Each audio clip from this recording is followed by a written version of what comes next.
Jangan lupa subscribe YouTube channel Metro TV News dan jangan lupa nyalakan notifikasinya.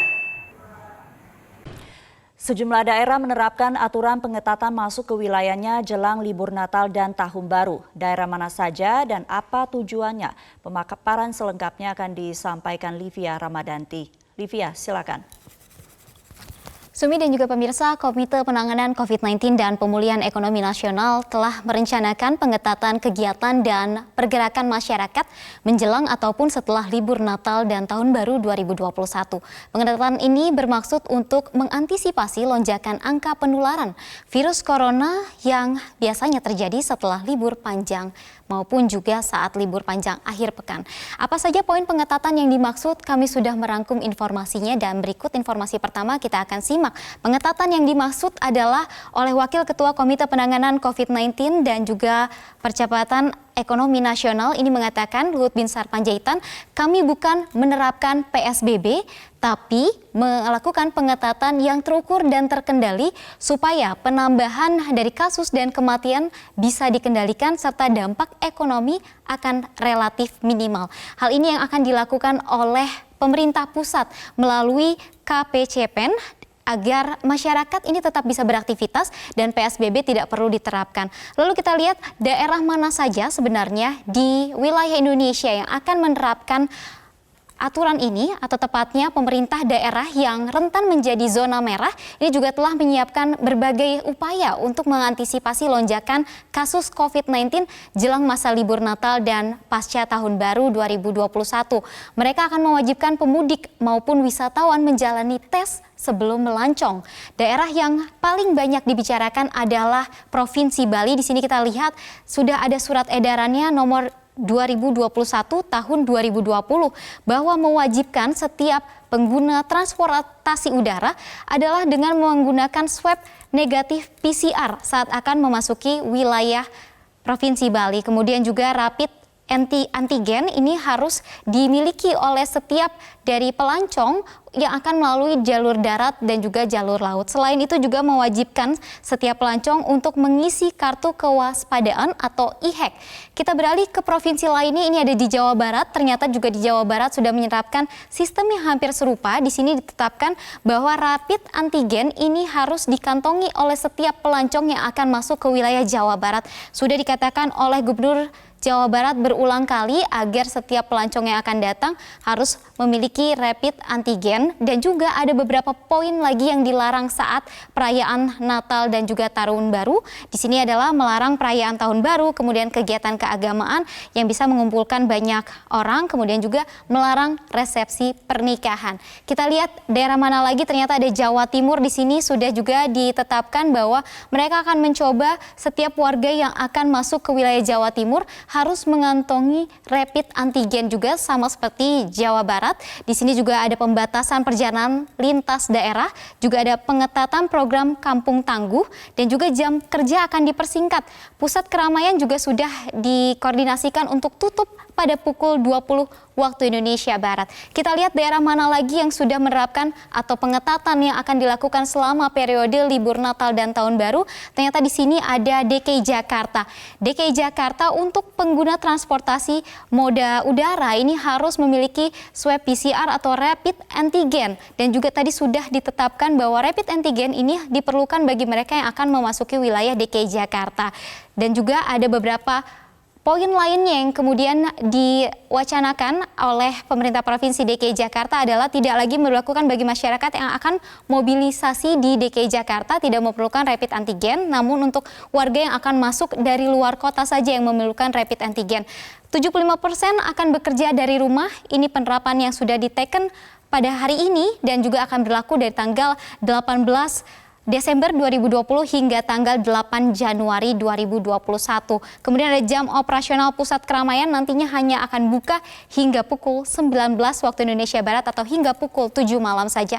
Kemudian yang cukup unik adalah di Surakarta. Di sini ada tempat karantina yang sudah disediakan oleh pihak pemerintah kota di Surakarta, tapi dikhususkan bagi pemudik saja. Jadi pemudik yang akan pulang ke Surakarta ini diwajibkan untuk melakukan karantina di Solo Technopark selama 14 hari. Pembukaan dari karantina ini akan dilakukan pada tanggal 19 Desember 2020 dan akan berakhir H+7 saat perayaan Tahun Baru 2021 ini usai diselenggarakan.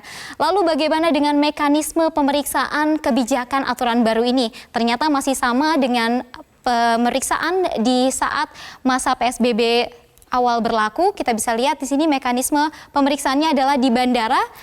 Ini ada validasi dan verifikasi swab PCR dan juga rapid test oleh petugas di bandara. Kemudian juga ada pengisian kartu kewaspadaan dan juga disarankan untuk mengisi aplikasi Peduli Lindungi. Harus diunduh dulu sebelum mengisi aplikasi Peduli Lindungi. Kemudian untuk di stasiun ini juga menerapkan hal yang sama, adalah validasi dan verifikasi swab PCR, kemudian rapid test oleh petugas di stasiun, dan yang kedua adalah mengisi atau memberikan surat keterangan sehat dari fasilitas layanan kesehatan. Untuk di stasiun juga sama persis dengan di pelabuhan. Hanya saja yang masih memang belum mendapatkan aturan baku untuk mekanisme pengecekannya adalah melalui jalur darat, karena sampai saat ini memang dari pihak Kementerian Perhubungan masih menunggu usulan dari Satgas COVID-19 terkait dengan mekanisme bagaimana cara untuk mengatur pola dan juga mengatur bagaimana mekanisme pemeriksaan dari setiap apa saja yang harus dikantongi oleh para pemudik maupun juga wisatawan yang akan melancong. Kemudian selain pengetatan wisatawan ataupun pemudik dengan kewajiban hasil negatif COVID-19, ternyata sebagian besar daerah di Indonesia juga sudah menerapkan atau melarang perayaan Tahun Baru 2021. Kami sudah menghimpun data-datanya, bisa dilihat di sini ada sejumlah wilayah, ternyata ada di DKI Jakarta, Jawa Barat, dan juga di Bali. Di sini kita lihat dulu dari DKI Jakarta. Ahmad Riza Patria, Wakil Gubernur DKI Jakarta, sudah mengatakan kita membatasi kegiatan-kegiatan malam Tahun Baru. Di DKI Jakarta tidak ada perayaan Tahun Baru. Sudah ditekankan bahwa tidak ada perayaan Tahun Baru di DKI Jakarta.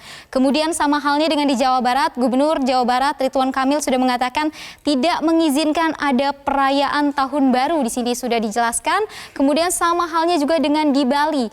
Di Provinsi Bali, Gubernur Bali Iwayan Koster sudah mengatakan dimohon melakukan operasi penegakan disiplin guna memastikan terlaksananya edaran ini. Ada edaran yang berbunyi bahwa pelarangan perayaan Tahun Baru di Provinsi Bali selama nanti musim libur Natal dan Tahun Baru juga. Kemudian larangan dari kepala daerah juga ternyata seiring sejalan dengan larangan yang dikeluarkan oleh Satgas COVID-19 serta kepolisian daerah. Kami sudah merangkum beberapa di antaranya. Ini ada pernyataan dari Ketua Satgas COVID-19 Doni Monardo yang mengatakan kami mengkaji liburan kali ini adalah liburan aman dan juga harus nyaman tanpa jalan-jalan berpergian. Sudah ada himbauan untuk tidak melakukan perjalanan berpergian saat libur Natal dan Tahun Baru. Kemudian juga ada dari Kabid Humas Polda Metro Jaya yang sudah menekankan kita pastikan bahwa segala bentuk keramaian perizinan malam Tahun Baru misalnya tidak akan dikeluarkan oleh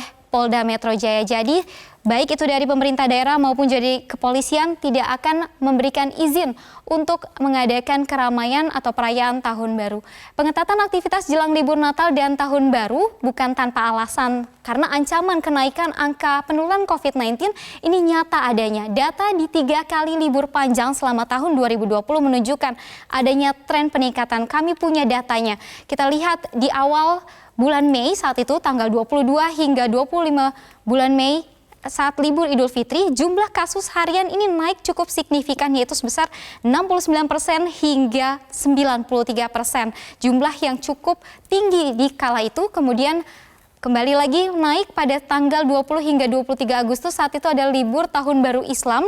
Di sini jumlah kasus harian dan juga mingguan naik 58 dan hingga 118%.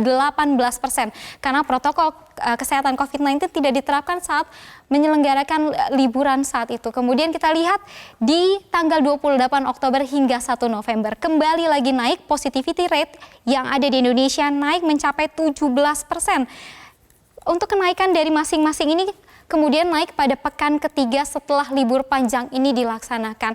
Maka dari itu kita semua pastinya tidak ingin kasus COVID-19 kembali meningkat atau mengalami kenaikan jumlah kasus positif. Untuk itu perlu adanya kerjasama dari semua pihak untuk ketat melaksanakan protokol kesehatan dan tentunya menghindari keramaian saat libur Natal dan Tahun Baru. Demikian sesi at large kali ini, saya kembalikan ke Sumi.